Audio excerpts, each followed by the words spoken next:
Hai Sobat Clipper, saat kalian menonton video ini, mesin perang terbesar dalam sejarah umat manusia sedang melakukan pengepungan secara masif. Tanpa suara, senyap, mereka tetap tenang, seakan dunia sedang baik-baik saja.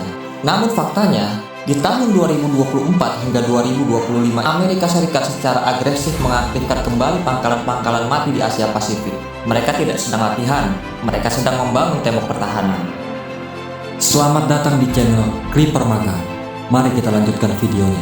Dari perluasan perjanjian EDCA di Filipina hingga kesepakatan kapal selam nuklir AUKUS di Australia, polanya jelas. Amerika sedang mempersiapkan panggung untuk konflik terakhir melawan China. Apa yang sebenarnya mereka cari? Kenapa pajak warga Amerika senilai 840 miliar US dollar per tahun dibakar untuk militer saat ekonomi mereka sedang tidak baik-baik saja? Mari kita bongkar data invasi posisi Amerika yang jarang dibahas sama orang.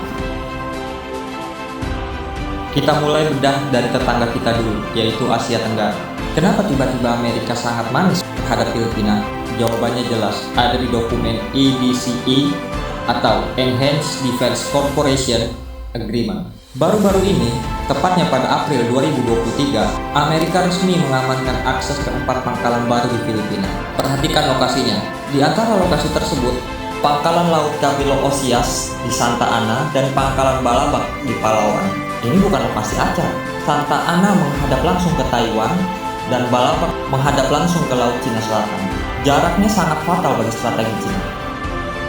Ini adalah realisasi strategi First Island Chain atau rantai pulau pertama. Tujuannya apa? Amerika memblokir akses Cina ke Samudra Pasifik. Jika perang pecah, Amerika tinggal menutup selat-selat ini dan ekonomi Cina akan tercekik. Lalu di selatan, ada perjanjian AUKUS. Amerika akan menjual kapal selam kelas Virginia ke Australia mulai tahun 2030-an. Bahkan lebih cepat dari itu, mulai tahun 2027, Amerika dan Inggris akan menempatkan kapal selam nuklir mereka secara bergilir di pangkalan HMAS Stirling dekat Port. Australia bukan lagi sekedar teman, tapi dijadikan gudang senjata terapung di halaman belakang Indonesia. Sekarang kita pindah ke Timur Tengah. Banyak yang bilang Amerika mulai meninggalkan wilayah ini. Namun faktanya salah besar. Mereka cuma ganti strategi. Kenapa? Karena nyawa ekonomi Amerika ada di sini. The Petrodollar. Sejak perjanjian rahasia AS dan Saudi Arabia tahun 1974, dunia dipaksa membeli minyak pakai dolar US. Ini yang bikin dolar sakti.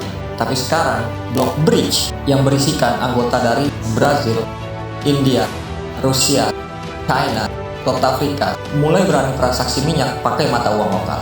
Bagi Washington, ini adalah ancaman eksistensial, lebih bahaya dari nuklir. Makanya, meski sudah menarik banyak pasukan darat, Angkatan Laut AS atau US Navy tetap memarkirkan armada kapal induk di Laut Merah dan Teluk Persia. Invasi mereka di sini bukan lagi soal demokrasi, tapi soal memastikan tidak ada negara yang berani keluar dari sistem dolar. Negara yang pernah mencoba seperti Irak di bawah Saddam Hussein.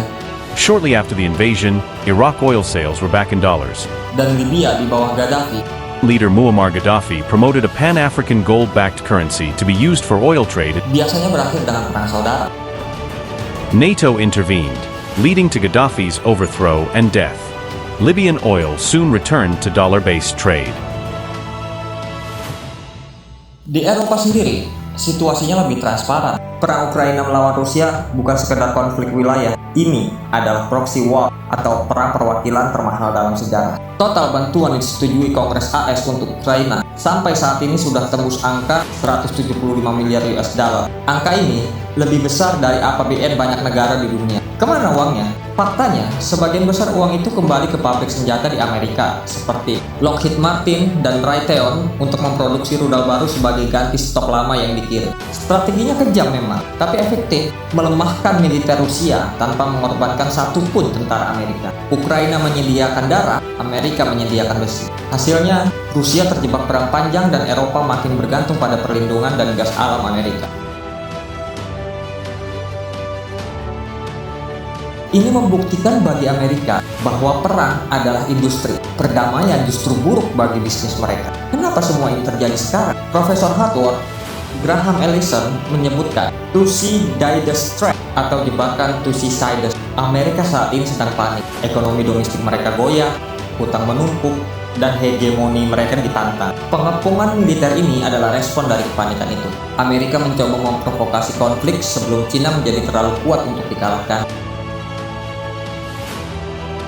Kita sedang hidup di masa-masa paling berbahaya dalam sejarah geopolitik modern. Jadi, apa dampaknya buat kita di Indonesia? Kita ada di tengah-tengah ring tinju sebetulnya. Jalur perdagangan kita adalah jalur perang mereka. Jika Selat Melaka atau Laut Cina Selatan membara dan diblokir, harga barang di warung tetangga kita bakal naik gila-gilaan. Analisis memprediksi kenaikan harga energi bisa mencapai 200% hingga 300% dalam minggu pertama konflik. Krisis energi dan pangan bukan lagi teori, melainkan fakta yang akan terjadi di depan mata. Pahami petanya, jangan mau diadu domba. Amerika punya agendanya sendiri, begitu juga China. Tugas kita adalah tetap sadar dan mandiri. Follow dulu channel ini untuk update selanjutnya.